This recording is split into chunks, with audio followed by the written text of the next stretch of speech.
Hace mucho que cobijábamos el deseo de juntar a los traductores de la crítica, cuyos textos leemos cada viernes, para escucharles y conversar con ellos. Ese deseo se cumple estos días. Sandra...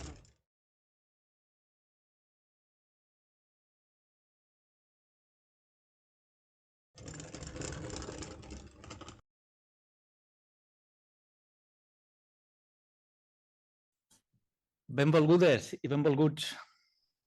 Sigueu molt benvinguts a València, a la Facultat de Filosofia i Ciències de l'Educació de la nostra antiga universitat.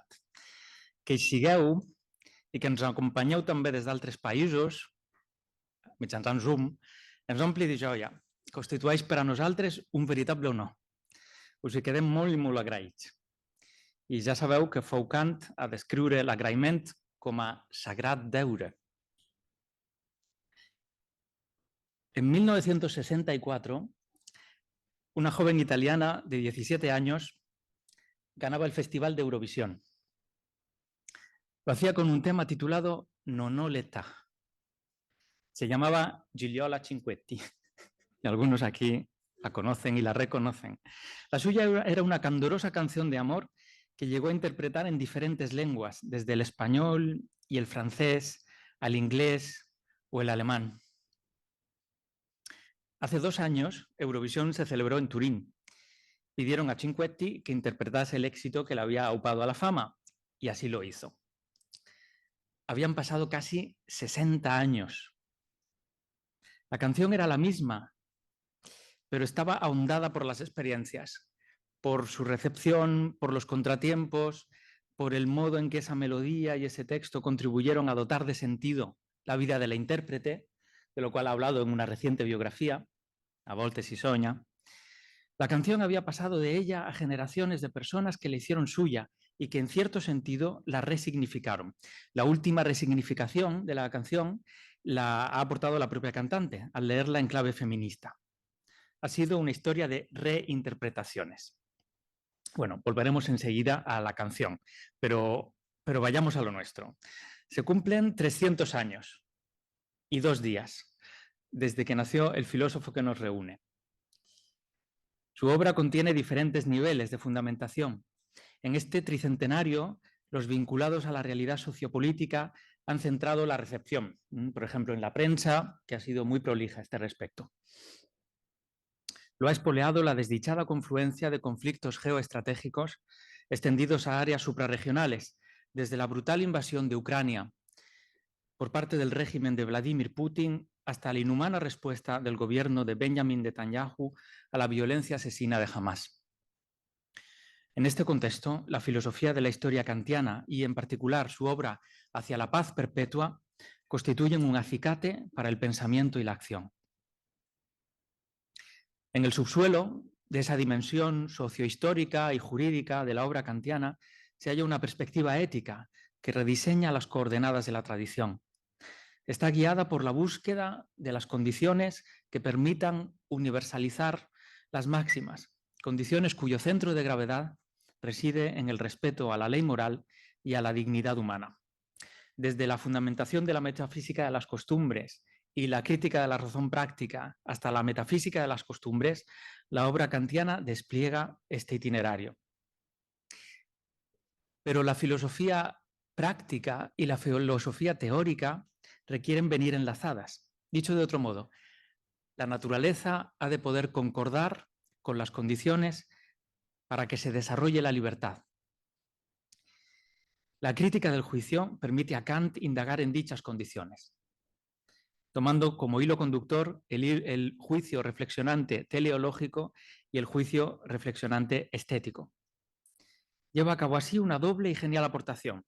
Supera la física mecanicista, abriendo el marco de inteligibilidad a la biología evolutiva, y pergeña el horizonte de una comprensión de lo bello y lo sublime, abierta al libre juego de las facultades y abierta a la interpretación.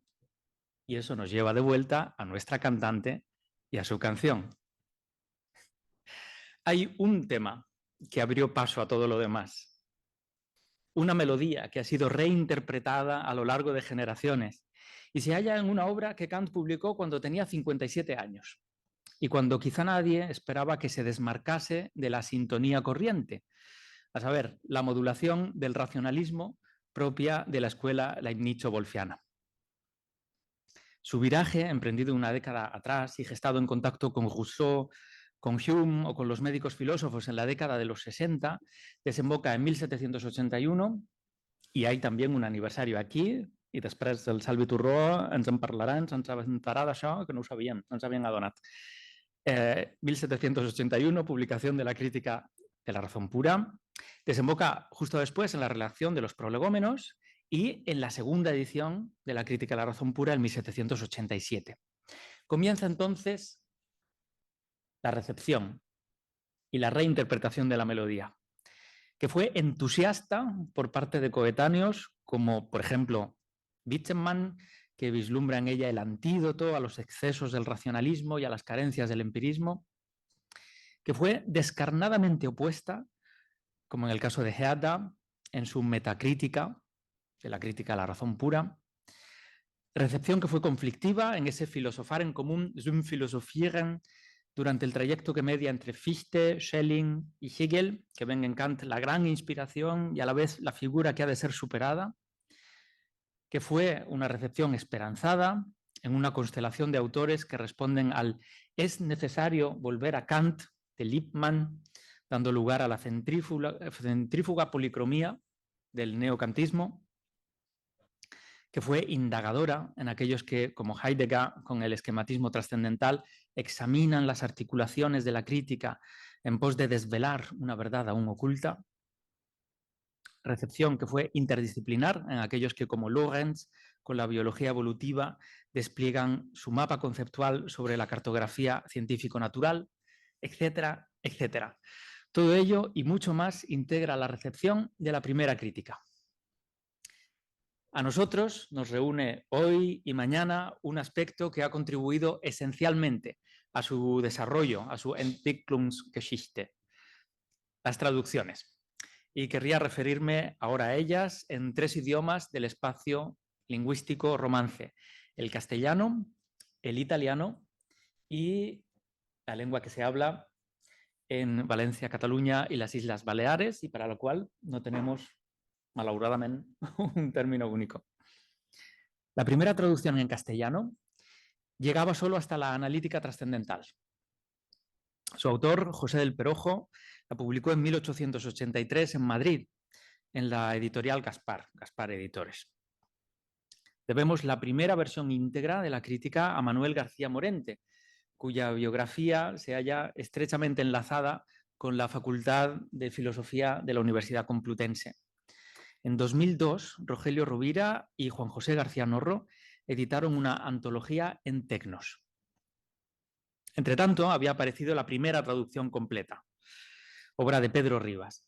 Fue en 1978 en Alfaguara y más adelante ha vuelto a aparecer en numerosas reediciones en distintos sellos del grupo Santillana.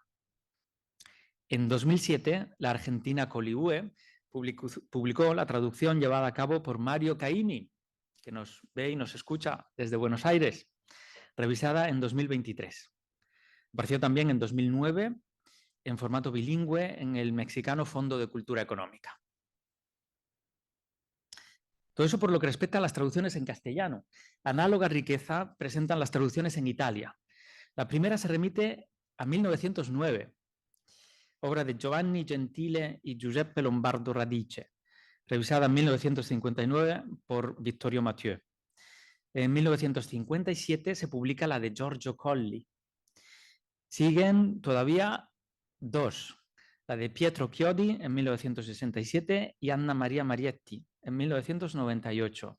Y hay todavía una más, la más reciente, editada en formato bilingüe por Bompiani, que apareció en 2004 y fue revisada en 2007. Su autor, Costantino Esposito. Entre el castellano y el italiano, a medio camino geográfico y lingüístico, se encuentra la lengua que se habla en Valencia, Cataluña y Baleares. Desde hace décadas ha sido escenario de un encomiable esfuerzo por traducir las grandes obras de la historia del pensamiento. Ens parlarà tot seguit el Salvi Torró. Lo vehicularon editoriales como Laia, más tarde absorbida por Edicions 62. En dicha empresa se inscribe la traducción de la crítica llevada a cabo por Miquel Montserrat bajo los auspicios de Salvi Turró, publicada por la Universidad de Barcelona y a la venta desde hace solo 2 semanas.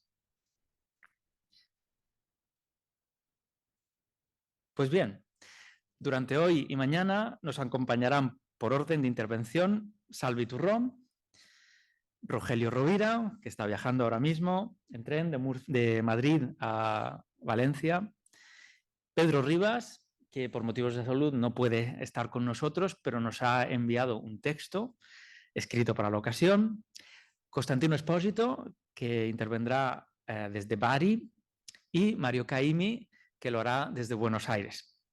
Tendremos ocasión de escuchar sus experiencias, de conversar, de emprender debates sobre opciones de traducción y temas espinosos. Mientras inquietan los límites de la inteligencia artificial y las aplicaciones en línea crecen en solvencia, a veces de manera sorprendente, la traducción filosófica apunta al corazón de lo humano. Se trata de verter lo entendido a los moldes de comprensión de otra lengua, que pueden distar mucho de la literalidad, lo cual le otorga su particular complejidad.